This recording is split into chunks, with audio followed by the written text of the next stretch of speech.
या ठिकाणी आपली मिठी नदी जी आहे ही आपल्या माहीमच्या खाडीला जाऊन ती मिळते आणि पवई लेक जी आहे तिथून ती नदी सुरुवात होते.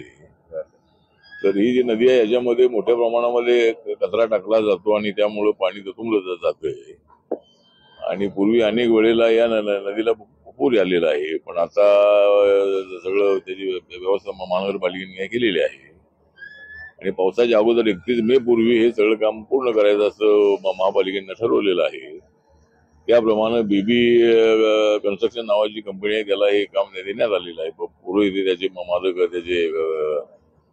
मालक आहे आणि हे काम 31 मे पर्यंत पूर्ण करण्याचं सांगण्यात आलेलं आहे. तर जाधव नावाचे अधिकारी इथं माझ्यासोबत आहे, त्यांनी तर सांगितलं हे काम मोठ्या प्रमाणामध्ये सुरू आहे आणि संपूर्ण जो काळ आहे संपूर्ण नदी स्वच्छ करण्याचं काम सुरू आहे.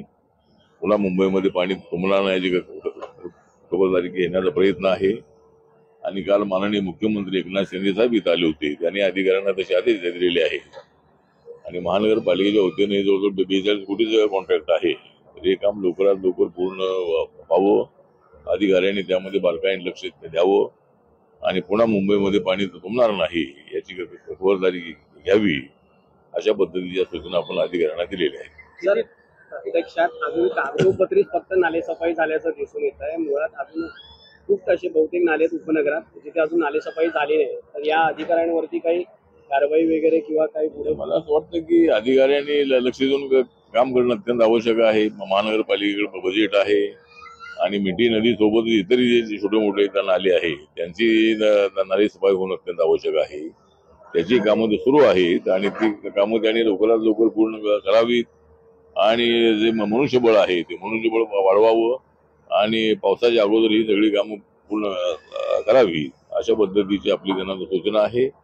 आणि मुंबईमध्ये लोकांना त्रास होणार नाही. मुंबईचा पाऊस हा मोठ्या प्रमाणामध्ये असतो आणि पुन्हा पाणी तुंबणार नाही याची खबरदारी आपण सर्वांनी घेणं अत्यंत आवश्यक आहे. अनिल परब यांनी टीका केली आहे सफाईवर, नाले सफाईवर. मला वाटतं यांना अनिल परब हे उभाटाचे नेते आहेत आणि अनेक वर्ष महानगरपालिका त्यांच्या ताब्यामध्ये होती. आता फक्त या ठिकाणी प्रशासक आहे, परंतु अनेक वर्ष त्यांच्या हातामध्ये सत्ता होती आणि त्यावेळेला सुद्धा अशा पद्धतीने अनेक वेळेला पाणी तुंबलेलं आहे. त्यामुळं अनिल परब यांच्या टीकेमध्ये काही अर्थ नाही आहे आणि याच्यामध्ये राजकारण आणण्याची आवश्यकता नाही आहे. त्यांना महानगरपालिकेने काम लवकर पूर्ण करावं अशी अपेक्षा करायला हरकत नाही आहे, परंतु अनिल परब यांच्या टीकेमध्ये त्याचा अर्थ नाही. संजय राऊतांनी सामनावरून असं लिहिलं की गडकरी यांना पाडण्यासाठी मोदी, शहा आणि फडणवीसांनी प्रयत्न केले होते. मला वाटतं की माननीय मोदी, शहा आणि देवेंद्र फडणवीस यांनी गडकरींना पाडण्यासाठी प्रयत्न केलेले नाही, तर त्यांनी शरद पवार आणि उद्धव ठाकरे यांना पाडण्यासाठी प्रयत्न केलेले आहेत.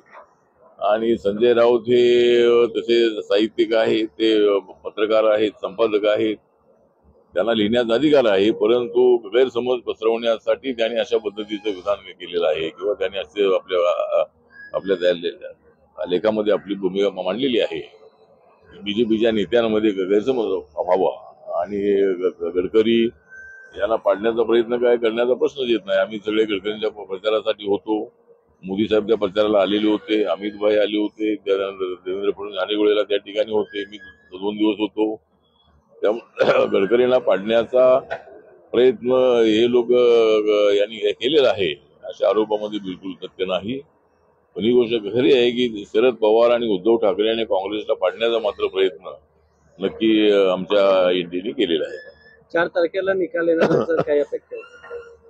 4 तारखेला जे निकाल येणार आहे ते माननीय नरेंद्र मोदी यांनी 400 पारचा नारा दिला होता आणि आम्हाला विश्वास आहे की नॉर्थ इंडियामध्ये तर बीजेपी आणि एनडीए स्ट्रॉंग आहेच आहे.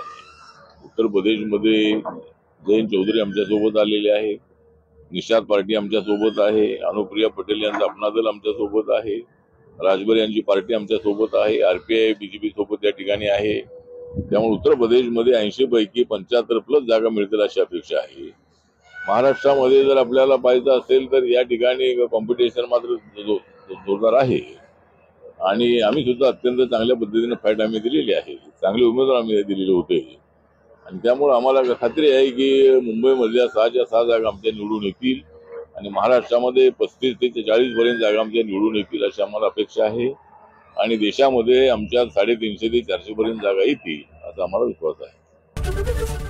एबीपी माझा, उघडा डोळे बघा नीट.